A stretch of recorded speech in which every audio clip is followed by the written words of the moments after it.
A man who's the natural idol of everybody who's ever attempted an E chord or waved an air guitar optimistically at the bedroom mirror. He's just about to release his 7th album in the UK, and he joins us now on Take It to the Bridge. Joe, thanks very much for coming in. Thank you. You have this enormous reputation as a sort of technically sort of extraordinarily accomplished guitarist. How did you actually begin? I mean, how does one go about acquiring a reputation like that? Oh, I don't know. Purely by accident, most likely. I started out as a drummer. Oh, that's a good start. Yeah, and to this day I'm a lousy drummer. So, but I guess that just got me into music. And when I heard some Jimi Hendrix, that got me into guitar specifically. And I was like devastated the day that he died. And that day I quit the football team and I decided to be a guitarist. It was the death of Hendrix that really kick-started your whole... Yeah, I was very young at the time, but it just meant so much to me. It's like one of those little messages you get you don't quite understand when you're that young, but it seemed profound enough to me that I should try to be a guitarist, and then that's when the struggle started, you know, was trying to play. It was really difficult. What was it about Hendrix? I mean, Hendrix is admired by almost everybody, but as a guitarist, as a technician, what was it about Hendrix that you responded to so intensely? The sound and the fact that he touched me, I guess. That's the only way you could say it. I mean, it sounds kind of funny, but even as a really young kid, I felt that when he played guitar, the music sort of reached deep inside and told me something. I don't know what, but it really moved me quite a bit, and more so than, you know, other music I really liked, I enjoyed. I liked a lot of bands, but his music went that extra distance, I suppose. Right.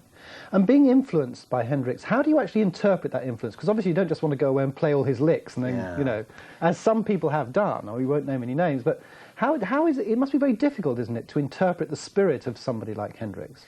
Yeah, I think you're right. I think you want to avoid copying the guy's licks, and I realized many, many years ago that, number one, I couldn't play as well as he played, and that any attempt... You mean as fast as he played, or...? Well, you know, I think after you learn how to play a lot of music, you realize that you know, the speed or the convolutedness of music really isn't a measure of how good it is. Right. It's actually very difficult to explain. Even musician to musician, it's difficult to really nail down what is it that makes something technically good. But he had it. Whether you can explain it or not, it's pretty undeniable. And he touched musicians as well as lay people with his ability to transform technique into just pure music. Yeah. But like I said before, copying the guy would be a mistake, because you can't play like he did. His personality was so strong that it really permeated and superseded all the technique. And technique was really, to him, just a tool. And I'm sure he struggled with certain things, and other things came naturally to him, like most musicians.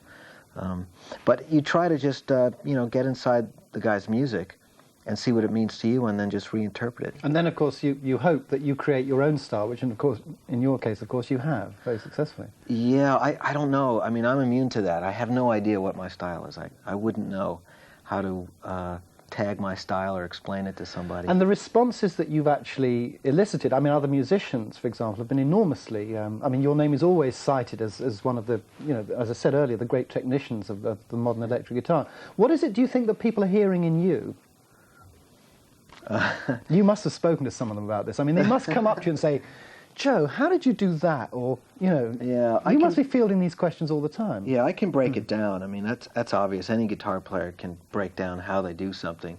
But to me, I mean, to me, second to second, what's important to me is what I'm doing matching the sound I'm feeling inside. That's my reality. When someone says, well, how did you make that sound? It's not really that important to me, or as important as why did I make that sound? And that's the question I ask myself is, right, you know, am I doing it right? Am I matching the feeling, the emotion correctly? The rest of it's just mechanics, and they're just details I have to deal with. It sounds from what you say then that as if improvisation must be very important to you. I mean, you can't pre-prepare your feelings in that way.